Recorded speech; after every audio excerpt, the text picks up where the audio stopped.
Olá, queridos amigos e irmãos em Cristo. Eu sou Carmen Henneman e hoje, através do canal Uma Simples Palavra, eu quero começar a compartilhar contigo sobre uma excelente notícia. E esta notícia está traduzida de acordo à palavra soteria, que em português se traduz como salvação. Agora, para entender exatamente de forma ampla o que significa soteria e o que relaciona com a palavra salvação em todos os aspectos possíveis, necessitaremos ir ao nosso livro principal de informações, a nossa fonte, que é a Bíblia. Assim que começaremos com o texto que está em Hebreus, capítulo 7, versículo 25. Em português, lemos assim: qual também pode salvar totalmente. E aí eu marquei essa palavra totalmente porque vamos precisar deste conceito durante todo o tempo de discussão. Salvar totalmente aqueles que por ele se aproximam de Deus, vivendo sempre para interceder por eles. Vamos ver então o que diz o grego original do Novo Testamento sobre esta mesma referência. Então, lemos assim: Hotenkai sodzem esto panteles dinatai tus proserhomenos diautu toteo. Pantoti zon esto entihanem ruper auton. Como você vê, a tradução é bastante aproximada. Quase não há conflito entre o português e o grego nesta tradução aqui. Mas, em caso de que você esteja me acompanhando na leitura do grego, eu só quero mencionar que, enquanto a sintaxe ou a estrutura de organização frasal do texto não é em nada igual ao português.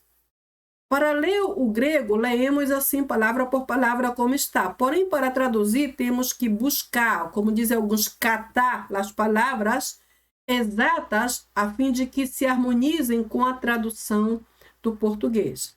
Estou só falando de organização, não de interpretação ou tradução. Somente para mais ou menos transferir a tradução é necessário buscar a localização correta das palavras. Para explicar melhor, eu vou fazer um exemplo. Por exemplo, aqui, começamos com esta palavra rotem, que poderia ser pelo qual, ou portanto, assim que, é uma palavra meio conclusiva, que diz, pelo qual, aí saltamos aqui para esta palavra, dinatai. Pode, a palavra poder, que vem de dinamis, que é poder em grego. Dinatai, aí depois saltamos para essa. Sodzem, salvar, vem de sodzo, que também é salvar. Sodzem, então, portanto, pode salvar os que se aproximam, proserhômenos, se aproximam ou se acercam. Aí saltamos para a segunda linha, essas duas palavrinhas aqui. Toteo, se aproximam a Deus, ou de Deus. E aí viemos para a primeira palavra da segunda linha, que é a preposição dia. Dia aqui tem esse apóstrofo porque em grego, quando abreviamos ou quando usamos um apóstrofo, indicamos que uma vogal foi retirada aqui no lugar onde está o apóstrofo. Normalmente se escreve dia. Então aqui se removeu o alfa, que corresponde à letra A, em português, e aí colocamos o apóstrofo. Está contraída, é a palavra que eu buscava. Contraída. Então, dia, autor, através dele.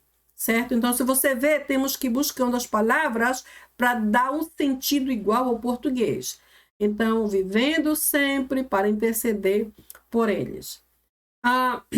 Essa é a primeira coisa, ou seja, a estrutura ou a sequência gramatical não é a mesma que em português. A segunda coisa importante que quero mencionar é a participação desta preposição que você vê bem aqui. Eis. Essa preposição aparece na primeira linha e também aparece na segunda parte do versículo. Em ambos casos, a preposição eis, aqui nesse texto, para este contexto, essa é a primeira parte. Então, o eis não está sendo traduzido individualmente ou particularmente, porque está enfatizando o pantelês. Na segunda parte, a mesma preposição es está enfatizando essa última palavra aqui, que é auton. Auton aqui é eles, como você vê aqui na tradução em português. Então, o versículo diz literalmente, pode salvar os que se aproximam de Deus através dele, referindo-se a Jesus. Aproximamos de Deus através de Cristo, vivendo sempre, pantote, para interceder por eles. Referem a nós, as pessoas, né? Os homens ou o mundo a quem Jesus veio salvar. Agora eu menciono eu fiz essa segunda observação, porque aqui nesse texto, o texto em si tem a intenção de ressaltar o tópico ou tema principal do texto, que é a salvação. Essa é a ênfase de todo o texto em geral. Porém, a segunda ênfase importante é para quem esta salvação foi ou é direcionada. Todas as pessoas, ou todos os homens, ou todo o mundo, como diz João 3,16. Ou eles, referindo-se a uma forma mais particular ou individual, que nesse caso são os que buscam a Deus. Porque esta segunda palavra, auton, vem depois dessa palavra grande que você vê aqui, prosehomenos, que é aproximar, ou acercar-se, ou estar perto. Ou seja, todos os que buscam se aproximar de Deus são classificados como eles. E talvez eu possa abrir um colchete que indica que não é original, dizendo que esses são os filhos de Deus. Não é assim? Em João também lemos todo quanto o recebeu como Salvador são filhos de Deus. Então, esse autor concorda com esse versículo de João e se refere a todos os que se aproximam. Então, veja que há uma conotação bastante forte e, ao mesmo tempo, uma divisão. Ele veio para todos, todo o universo, todo o mundo, como diz João 3,16, porque Deus amou ao mundo de tal maneira que deu seu Filho unigênito. Isso diz o versículo, todos. Porém, aqui, este segundo autor refere a esses que se aproximam de Deus através de Jesus Cristo. Autor é dele, referindo-se a Jesus Cristo. Então, outra vez, a primeira ênfase, a primeira intenção do texto é enfatizar a salvação, que é o tema do texto, e a segunda é para quem essa salvação é direcionada, neste caso, nós. Bem, isso é só para entender um pouquinho. Vamos ver então que a soteria de Deus, ela foi gerada ou foi criada a partir do verbo sozo, que literalmente é salvar. E que gera, então, a palavra salvação, certo? Soteria. Ao mesmo tempo, sozo criou, ou gera, ou origina o substantivo soter, que é salvador, como também o adjetivo, e que se lê como soterios. Então, vamos ver que a palavra sozo aqui tem bastante peso. Ela criou soteria, criou o substantivo soter e o soterios. Porém, isoladamente, se queremos conhecer um pouco mais da palavra sozo, vamos ver que ela isoladamente significa salvar, ou seja, o ato de salvar, ou o ato da salvação. Não é a salvação em si, é o ato de fazer algo para livrar alguém. E foi o que Jesus fez. Porque sozo, que é apenas salvar, gerou soteria, que é a salvação. É um termo mais completo e também com uma função mais extensa, muito mais ampla, como vamos ver no decorrer desta discussão. Sozo é salvar, literalmente salvar, resgatar, livrar ou liberar. Talvez você encontre outros termos semelhantes ou sinônimos, mas basicamente representa isso. É uma palavra de bastante peso. Porém, quando visto de forma mais ampla, a palavra sozo se converte em soteria, que traduzindo é liberação, livramento, resgate ou salvação, como vimos aqui. É uma palavra bastante interessante. Agora, o mais importante desta informação para mim é que a soteria de Deus ou a salvação de Deus não só se refere ao aspecto espiritual, como muita gente por aí diz.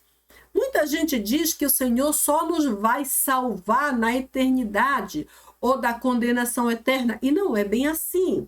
Não é bem assim porque o reino de Deus já chegou entre nós e chegou quando Cristo chegou e morreu na cruz e pagou um preço tão alto que ninguém, com nenhuma matemática, com nenhuma ciência, pode explicar. De tão alto que foi. Então, a salvação ou a soteria de Deus cobre não apenas o aspecto espiritual da nossa vida, mas também se estende para a área física, para o aspecto moral, para a vida social, para a vida acadêmica, para a vida econômica, para a vida profissional e todas as demais coisas que possam encaixar-se dentro ou debaixo da palavra salvação. Então, eu coloco todas as palavras expressas aqui, elas aumentam todas as demais áreas e setores da nossa vida que podem ser cobertas ou cobertos por esse mesmo termo, que é a salvação de Deus, certo? Então, se nós cremos que cada área da nossa vida, todas essas que vemos aqui e outras, incluindo as circunstâncias da nossa vida, experiências pessoais, inclusive aquilo que é negativo também, mas que faz parte da nossa vida, se tudo o que nós somos pode estar debaixo do poder ou da influência desta salvação de Deus, que é plena e completa, então estamos entendendo o termo da forma exata. Então, eu repito aqui, todas essas áreas e todas as demais áreas e setores e circunstâncias da nossa vida que podem ser cobertas pelo mesmo termo salvação.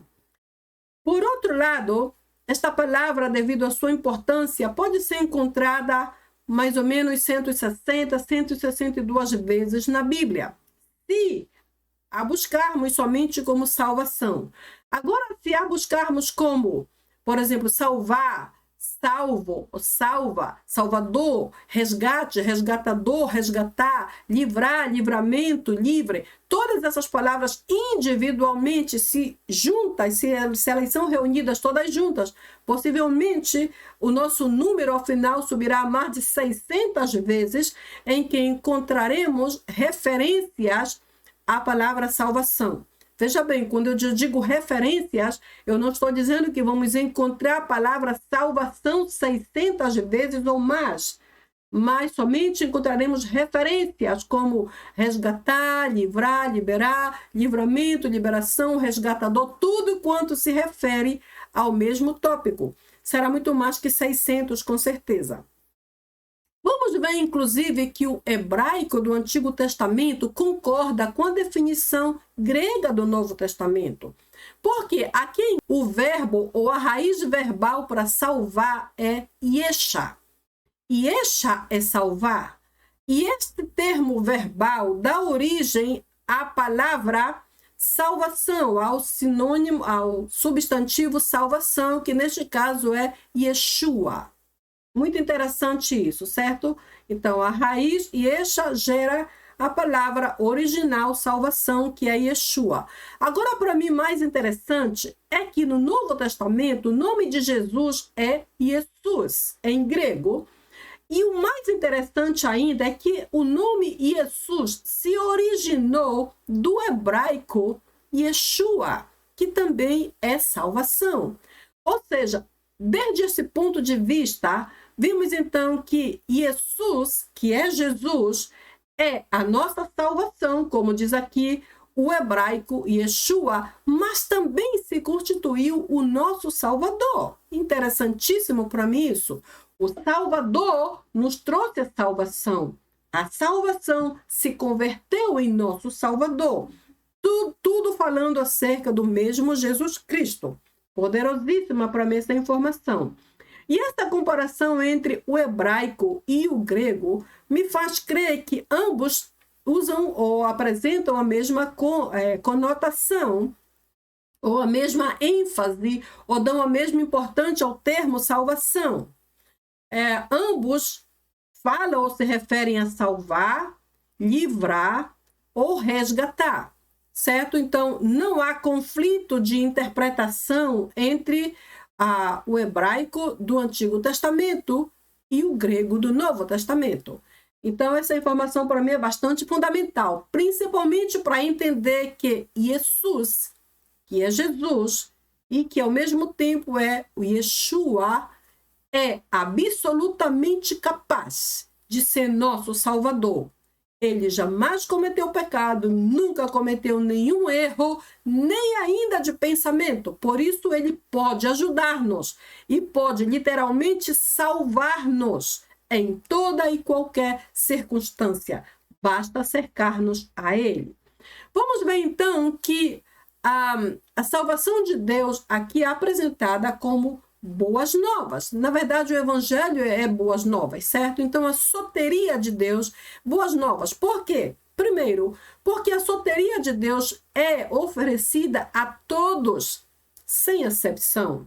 Eu digo sem exceção porque na mente de Deus, no coração de Deus, não existe essa possibilidade de que o Senhor ame a alguns mais do que a outros. Não existe tampouco a possibilidade de que o Senhor esteja mais disposto a trabalhar em algumas áreas da nossa vida e menos em outras. Não existe isso.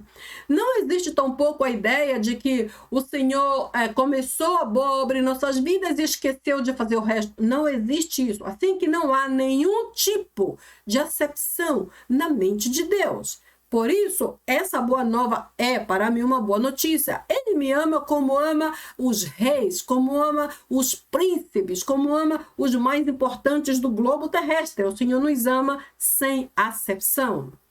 A segunda coisa que me faz crer que essa palavra soteria é realmente uma excelente boa nova é que não foi feito, ninguém pôde estar à altura de fazer ou de produzir esta salvação, ou seja, não é qualquer um que pôde fazê-lo, não foi qualquer um que criou, ou que gerou, ou que nos trouxe a salvação plena de Deus.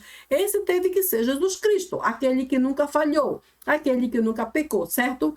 E, inclusive, sua salvação alcança até os aspectos mais negativos, mais difíceis e mais impossíveis da nossa vida.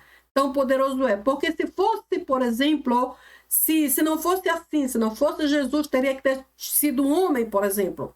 Sendo um homem, a salvação jamais seria perfeita, o alcance jamais seria completo ou total, e ademais a ajuda seria momentânea, seria algo periódico, seria algo temporário, algo que não duraria muito. Então, a salvação de Deus também é boa nova por isso. Ademais, a salvação do Senhor cobre. Essa palavra aqui é bastante importante, biblicamente falando. Ela cobre todas as áreas e circunstâncias das nossas vidas, inclusive aquelas áreas que consideramos impossíveis de mudar, de melhorar, inclusive aquelas circunstâncias impossíveis de entender, inclusive aquele aspecto da nossa vida ou aquela área totalmente deformada, distorcionada ou destruída. Essa salvação cobre ou pode cobrir, depende de que se nós aceitarmos, se nós buscarmos ao Senhor, se submetermos a Ele tudo o que nós somos, essa salvação pode cobrir todas as áreas e circunstâncias da nossa vida, não importa quão difíceis sejam, não importa quão negativas estejam.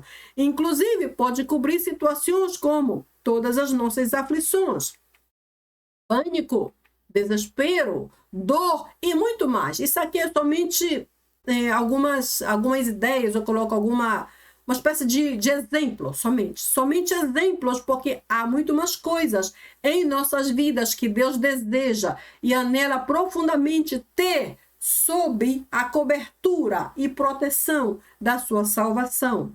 Por esta razão eu creio que a salvação de Deus é uma salvação integral. E quando falo de integral, eu falo de algo total, assim como diz o versículo clave que lemos lá no início, o versículo chave, o versículo principal, que diz para salvar totalmente a todos. Então, eu marquei a palavra salvar totalmente, referindo-me ao aspecto integral da salvação de Deus. Como integral, é uma salvação completa, total, plena, eterna, perfeita. É uma salvação que não se limita à nossa limitação, não se limita à dificuldade ou facilidade do problema. É uma salvação que não expira, que não tem uma durabilidade assim limitada. É uma salvação perfeita em todos os aspectos.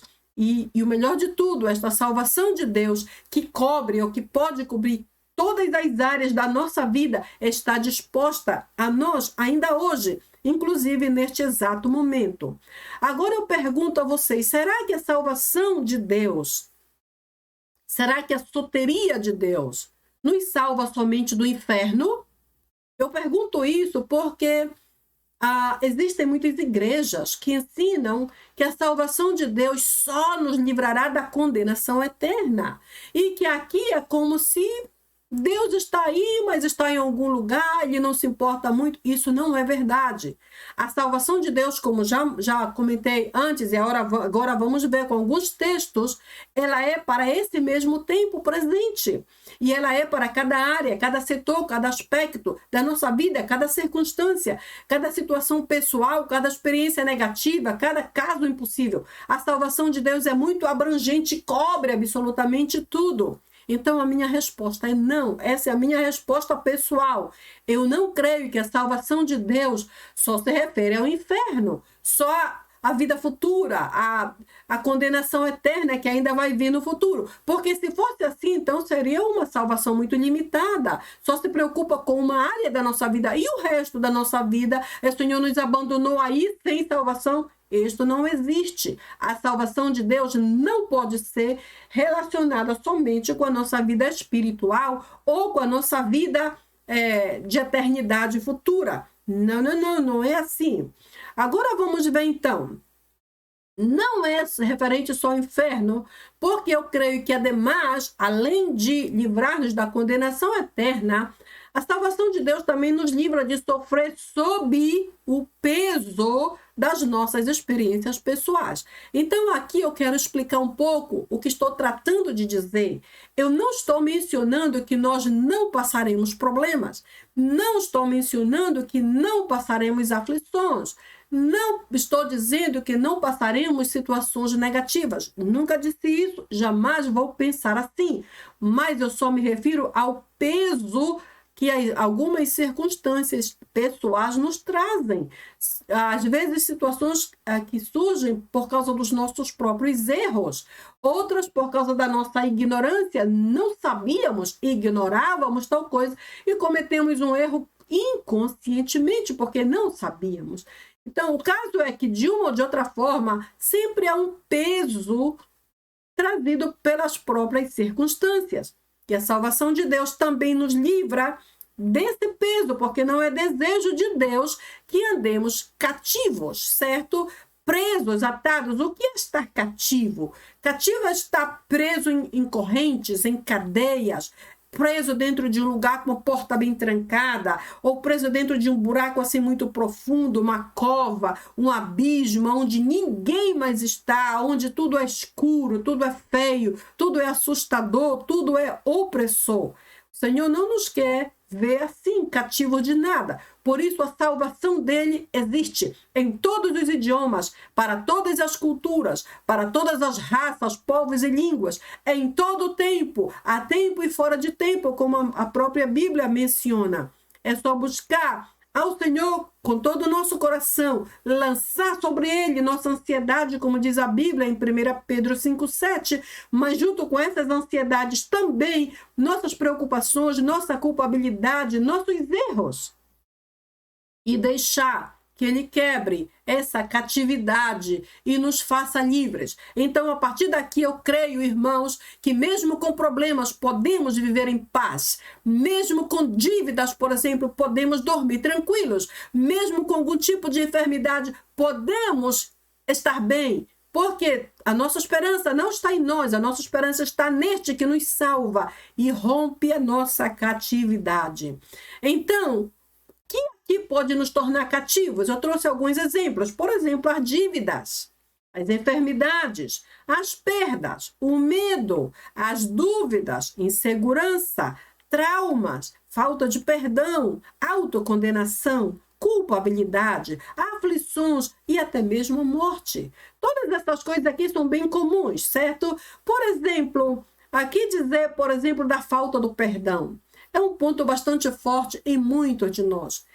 Muitos de nós temos dificuldade não apenas de perdoar aos demais, mas temos principalmente dificuldade de perdoar a nós próprios. Essa, para mim, é a pior dificuldade. E, de vez em quando, eu tenho que lutar muito comigo mesma, porque parece que eu consigo perdoar rápido aos demais, porém eu me prendo, me cativo a mim mesma.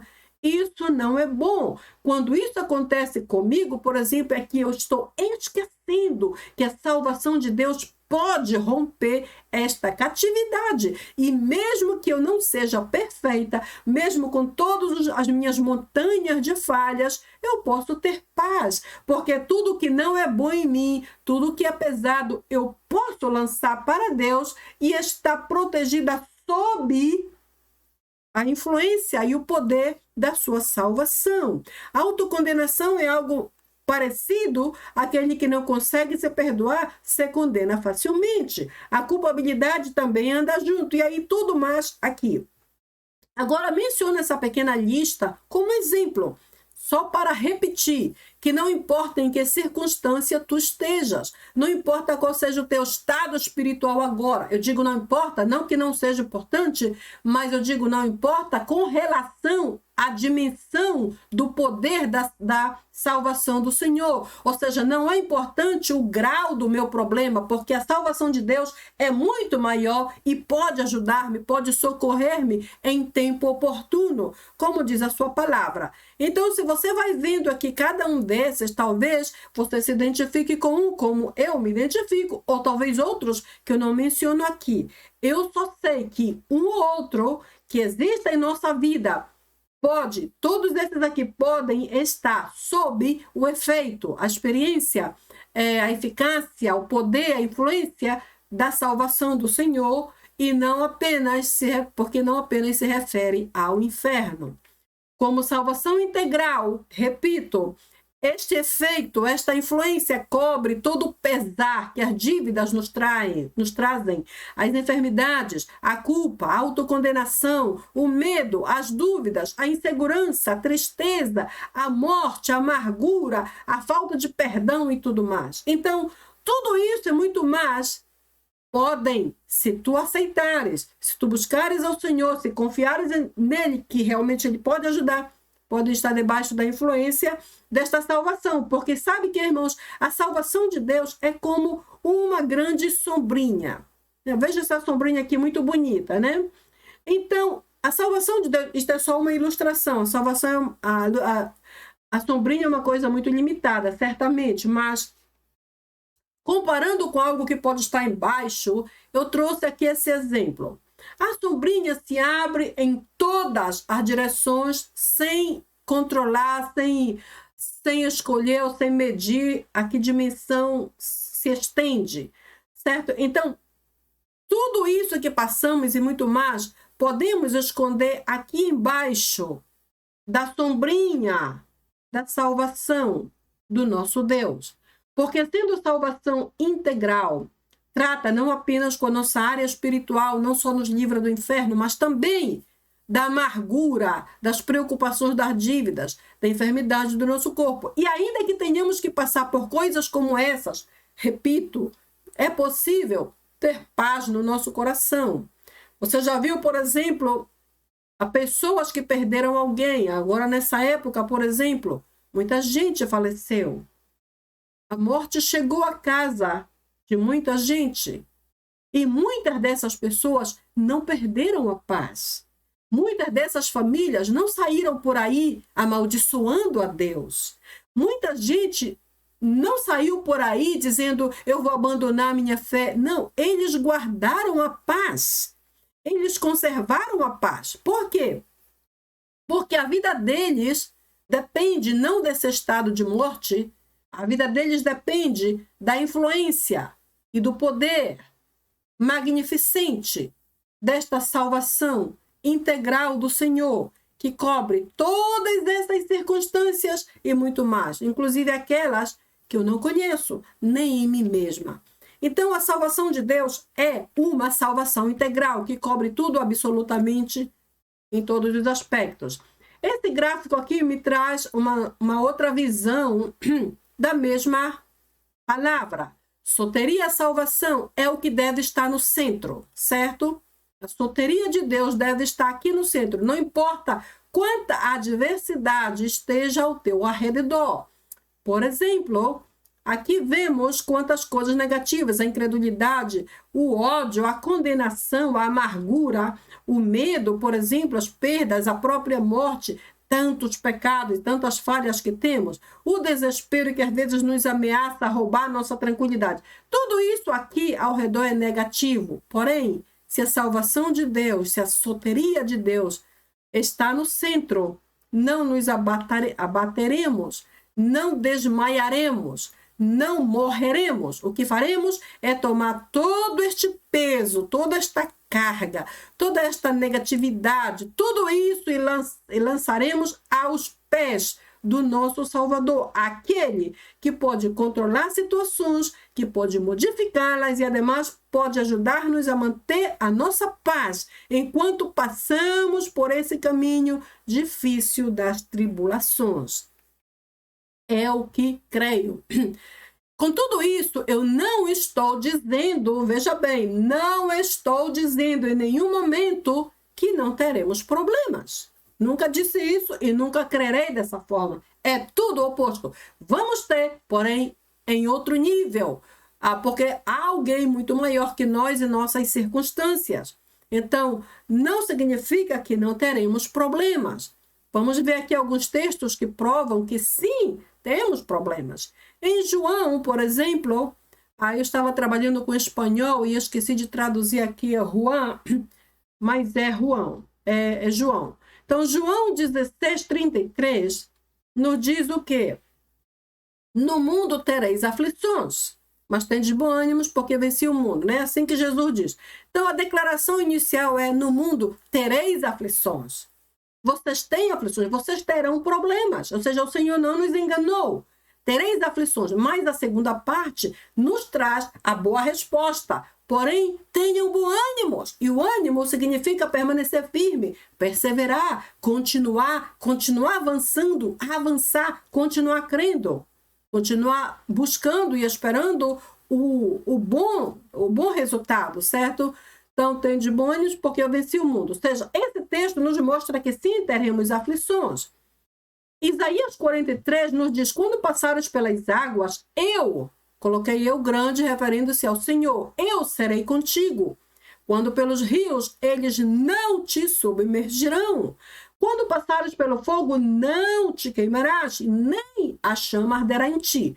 Então, se lemos esse versículo, vamos ver que aqui não existem só tipos de aflições, mas existem níveis, diferentes níveis de aflições. Exemplo, as águas. O que as águas fazem? Elas afogam, não é assim? Muita gente morreu afogada. As águas afogam, elas matam. O Senhor nos disse: quando tu estiveres em uma circunstância e te sentires afogando, sem poder respirar, lembra-te da salvação. Lembra-te que estou aí. Venci o mundo e tu também. Ou seja, os problemas às vezes nos afogam e nos querem ver agonizando. Então, as águas representam um nível de aflição. Aqui adiante vemos os rios. O que é que os rios fazem? Eles arrastam, não é assim? Simbolizando aquelas situações que às vezes parecem ser maiores que nós. Parecem ter mais forças, por isso nos arrastam. E ainda que tratemos de nos agarrar, não podemos, simplesmente nos arrastam com força. Porque esta é a natureza do rio, é arrastar, é continuar indo para uma direção específica. Esse é outro nível de aflição. Mas também aqui adiante fala do fogo. O que é que o fogo faz? O fogo consome, destrói, faz desaparecer tudo quanto consome. Não importa o tamanho da casa, o tamanho do edifício, o peso do carro. Quando o fogo chega e domina, ele faz desaparecer tudo. Quantas vezes nossas aflições nos fazem sentir como nada? Parece que já morremos também com a mesma circunstância.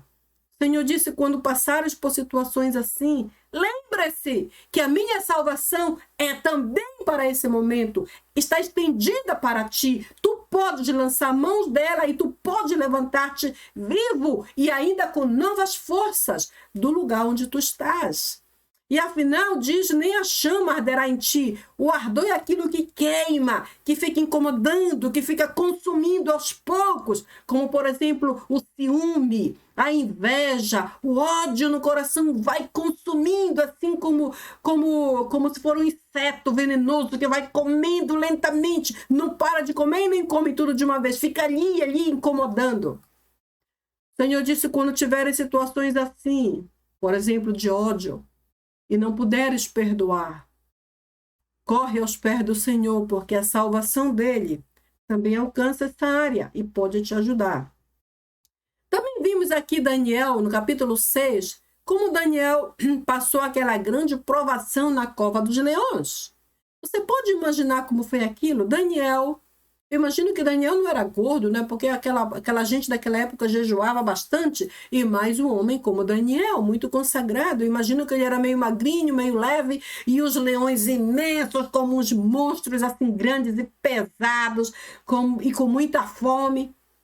Se não fosse Deus e a salvação do Senhor em função de Daniel, ele teria sido o almoço daqueles leões. Porque, honestamente, até comparando, os leões daquela época eram muito maiores do que os leões atualmente, especialmente algumas raças. E um só dele, se ficava em pé, nossa, assustava uma multidão inteira. Daniel não tinha condição de deter aqueles leões sozinhos. A salvação de Deus chegou até ele em um momento em que era impossível para ele só. Este é um exemplo de luta, de provação. Os amigos dele, que foi Sadraque, Mesaque e Abednego, também foram provados na fornalha do fogo ardente, no capítulo 3. Imagine-se, aquela fornalha era tão terrível que os que lançaram aqueles acusadores morreram antes que colocasse a cabeça assim na frente. Não foi assim? Na frente da fornalha. Às vezes, quando cozinho e abro o forno, eu sinto que o vapor vem com tudo contra mim, eu salto assim rápido, porque o vapor, que não é nem de longe como essa fornalha de fogo aqui, assusta e arde na pele como se literalmente queimasse. E é uma coisa mínima, a temperatura é mínima comparado a esta fornalha. Imagine-se vocês como seria com esses homens aqui dentro de uma fornalha que foi 7 vezes mais aquecida do que o normal. Por isso, posteriormente, os que lançaram os acusadores morreram antes de lançá-los ali. Por que eles não morreram? Porque a salvação de Deus, o mesmo Deus, os alcançou ali.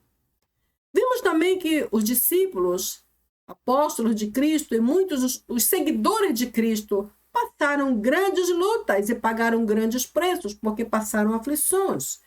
E, inclusive, Paulo, Pedro, como mencionamos aqui, e até o mesmo Jesus, certo? Jesus passou provações como aquela, por exemplo, podemos lembrar no jardim do Getsemane, ele disse, se possível, passa de mim este cálice. Parece que Jesus estava sentindo agonia.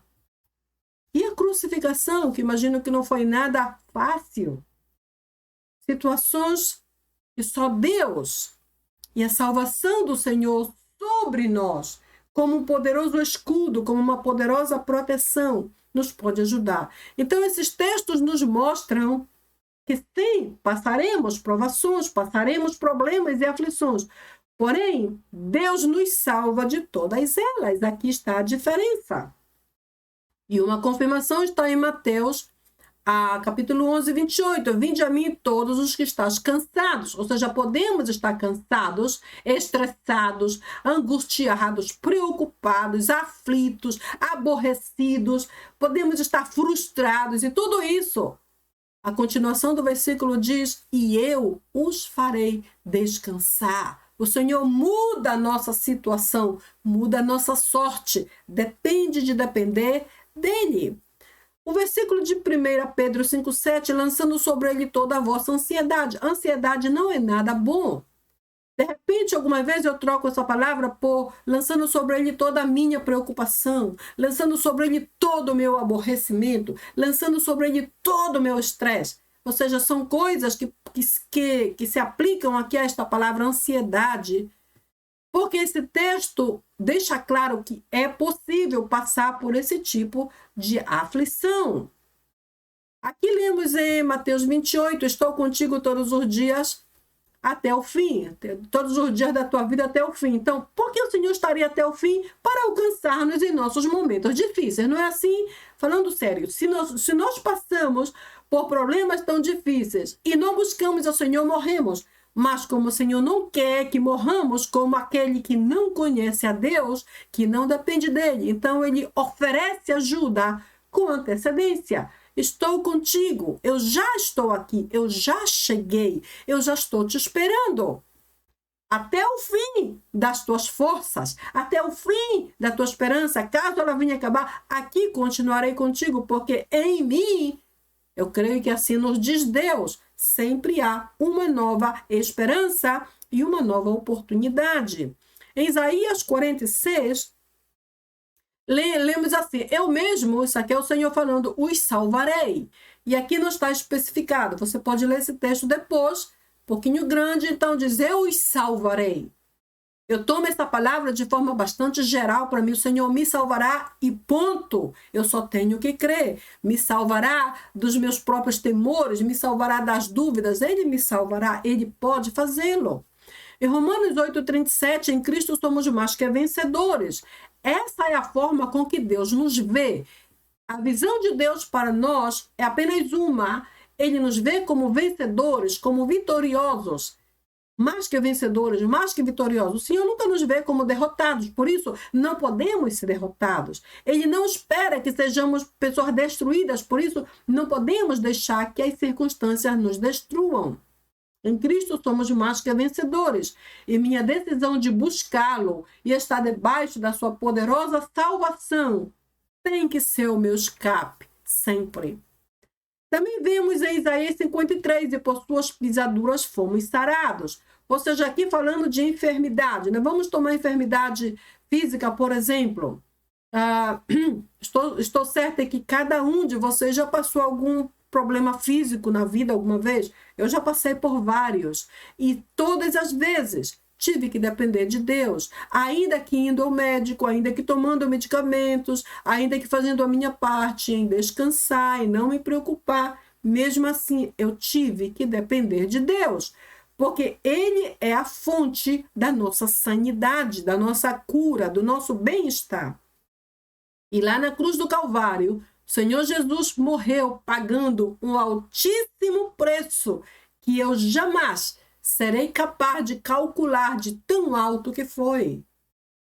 Para que hoje eu fosse sarada, curada em meu espírito, em minha consciência, em minha linguagem, em meu caráter, em minhas palavras, enfim, meu corpo pudesse ser completamente curada.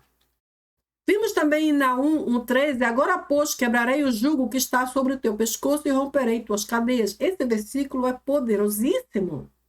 Isso aqui é o tipo de salvação que libera o homem da opressão. O peso que está sobre o teu pescoço. Ou jugo. Por que sobre o teu pescoço? Porque quando algo pesa, nos faz baixar a cabeça.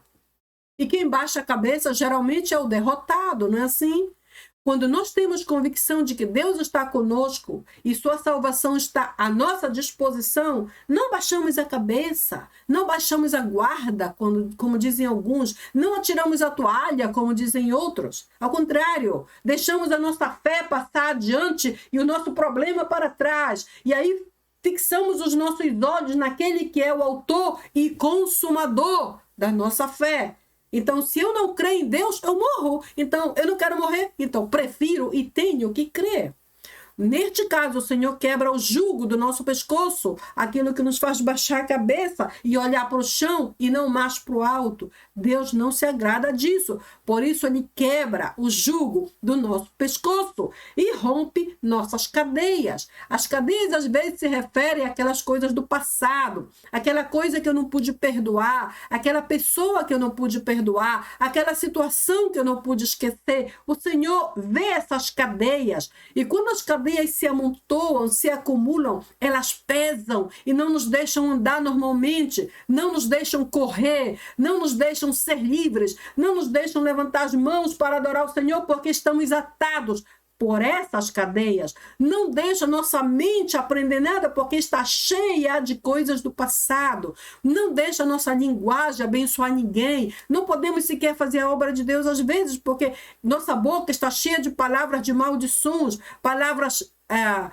feias, palavras sujas. Nosso coração às vezes está cheio de ressentimento, ódio, vingança, planejando como vingar. O Senhor rompe essas cadeias. Porque, na verdade, não vamos resolver nada ficando assim. Ele rompe para nosso bem-estar, mas também rompe para deixar claro que a sua salvação é integral, é plena, é perfeita e pode alcançar cada área individual da nossa vida. Aqui em Salmo 107, os tirou da escuridão e das densas trevas e rompeu seus grilhões. Outra vez, rompe grilhões, quebra cadeias, rompe ataduras, despedaça julgos de opressões, como lemos lá em Isaías 58, creio. Quando fala sobre o jejum, ele se agrada do jejum que rompe os grilhões, que rompe as cadeias, que rompe as ataduras. Este é o nosso Deus e a sua salvação é quem traz a eficácia para esse tipo de milagre. O Senhor disse que habitaria nas trevas em 2º livro de Crônicas, capítulo 6. Por que o Senhor habitaria nas trevas? Eu digo habitar, ou seja, o texto diz habitar, não que o Senhor moraria ali. Agora eu creio que o Senhor chega até as trevas se nós estamos lá. Quando eu estive em situações tão difíceis que nem sequer pude entender por que cheguei ali, como foi que cheguei ali, quando eu estava mais perdida do que posso explicar, Deus chegou nas minhas trevas. E quando Deus chegou, a luz nasceu, porque Deus é luz, não é assim? Então eu pude ver claramente, pude entender como ainda não havia conseguido. O Senhor habitaria nas trevas e Ele o fará se tu estás ali. Se eu estou ali, ali estará o nosso Deus também para ajudar-nos. Irmãos, o reino de Deus já chegou entre nós. Por isso mesmo a salvação de Deus é integral, é para hoje e é para mim e para ti. Portanto, já não teremos que andar sobrecarregados. Já não teremos que andar lamentando o passado. Já não teremos mais que andar amaldiçoando. Já não teremos mais que andar repetindo coisas velhas. Já não teremos mais que andar com nenhuma carga sobre nós, porque o reino de Deus, que chegou em Jesus Cristo e que é oferecido a nós diariamente através das muitas bênçãos que Ele nos dá, porque todos somos muito abençoados pelo nosso Deus, então temos somente que aceitar isso aqui voluntariamente, dizer sim, Senhor, eu aceito, ensina-me a caminhar conforme os princípios do Teu reino. Sua salvação cobre cada uma das nossas debilidades e dívidas. Já sabemos disso, certo? A sua salvação, o poder da salvação, a influência da salvação pode alcançar cada um dos aspectos da nossa vida. Então, por isso mesmo eu creio que é um grande erro ignorar a salvação de Deus, que Ele já preparou para nós e dispôs para cada um. Ou seja, se eu entendo agora que a salvação de Deus é como uma grande sombrinha que se estende por todas as direções e que me dá a oportunidade de esconder-me debaixo dela, com tudo o que sou, com tudo o que tenho, e rejeito essa salvação, estou cometendo um grande erro. E poderia até dizer, estou cometendo um grande pecado. Quando lemos esse texto de 1 Coríntios 6, 1 e 12, veremos aqui que está falando da graça. E o texto diz que fala que não devemos tomar a graça de Deus em vão. Eu diria a mesma coisa, não podemos tomar a salvação de Deus em vão. Porque tomar em vão ou ignorar é como dizer, Senhor, eu não quero a tua ajuda, não preciso de ti. Isso é uma grande ofensa, porque quem somos nós? Como sairemos sozinhos se rejeitarmos esta tão grande salvação do nosso Deus? E que falar das promessas divinas? Irmãos, você sabia que na Bíblia existem pelo menos 8.000 promessas bíblicas em caráter pessoal, promessas pessoais? E quando digo pessoais, não estou referindo às promessas nacionais, às promessas políticas. Não. Pessoais, são aquelas em que Deus falou para mim ou para ti diretamente. Por exemplo, não temas porque eu estou contigo. É uma promessa pessoal. Eu te ajudo. É uma promessa pessoal. Então, a Bíblia menciona cerca ou mais de 8.000 promessas pessoais em toda a Bíblia. E sabe de uma coisa? Cada uma dessas promessas está selada com o próprio nome de Deus, como garantia de que nenhuma vai falhar. Pode ser que nós falhemos, nós caiamos, mas Deus jamais. Suas promessas permanecerão firmes para sempre. Nenhuma delas vai falhar, porque o seu nome é tão poderoso e o selo de Deus sobre sua promessa ninguém pode borrar. Cada uma dessas 8.000 promessas pessoais de Deus para mim e para ti estão seladas com o próprio poderoso nome de Deus, como garantia máxima de que nenhuma vai falhar. E eu quero que tu não esqueças isso, porque no teu momento de aflição, lembra que há uma quantidade imensa de promessas que podes agarrar para ti e por fé torná-las reais em tua vida. A salvação de Deus é possível porque seu reino já está entre nós. Quando Jesus veio, ele trouxe a bênção da salvação, do perdão. Ele nos aceitou como estávamos e continua fazendo a cada dia da nossa vida. Então, o que devemos dizer a partir de agora, depois que entendemos o que a soteria de Deus nos oferece, o que ela é, o que ela representa em si mesmo? O que devo eu dizer? Então eu devo dizer, eu creio que devo dizer, Senhor, eu sou infinitamente grata, agradecida por tua grande e poderosa salvação. Eu necessito dizer isso a cada dia. Depois que eu estudei esta palavra soteria e entendi quão ampla, quão infinita e quão perfeita é a salvação de Deus, eu não posso dizer outra coisa a não ser isso. Sou infinitamente grata por tua grande e poderosa salvação, porque ela é o meu suporte, o meu livramento e o meu resgate para sempre. Ademais, a tua salvação, Senhor, é plena, é perfeita e é constante. Então, com todas essas qualidades, não precisamos desesperar-nos mais. Não precisamos pensar em acabar com a nossa vida quando os problemas se acumularem. Não precisamos ficar noites e noites sem dormir porque não sabemos como pagar as nossas dívidas. Busquemos ao Senhor, Ele nos dará uma saída. Pagaremos a dívida porque esse é o nosso dever moral, o nosso dever cristão, é o nosso princípio bíblico, porém, com a ajuda de alguém mais. E esse mais é o nosso poderoso Deus. Espero que guardes esta palavra no teu coração.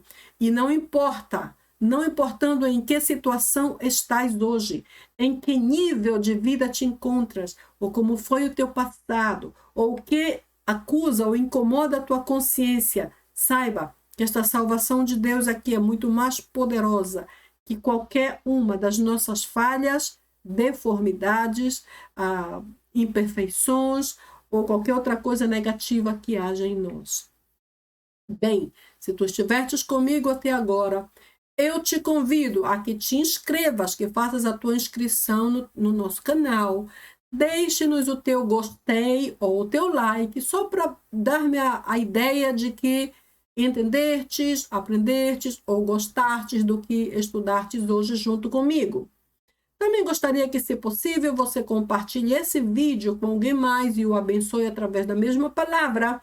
E se tiveres alguma pergunta ou comentário e quiseres deixar ali, eu terei muito prazer em ler. Tá bem? Gosto muito de ler o que me escrevem. E para mim é um privilégio tremendo privilégio poder compartilhar contigo sobre esta poderosa palavra do nosso poderoso Deus. Então, nos vemos no próximo vídeo. Tchau, tchau. Neste caso, nós. Pantelés, todos.